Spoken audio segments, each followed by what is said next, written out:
Hello, Dr. James Bogash, expert in health and longevity, and just commenting on this study out of the Journal of American Heart Association, finding that adults aged 25 to 44, the rates of sudden cardiac death is increasing.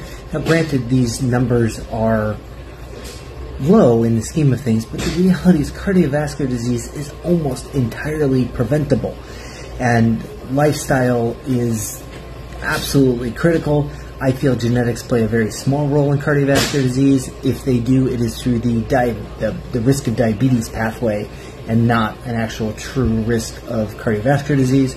But we continue to make the wrong types of recommendations for exercise. Our dietary recommendations are still too soft. And while you start looking at environmental contaminants and everything that goes, the problem is that the numbers may not be increasing too much, but it's going to get worse as these people age.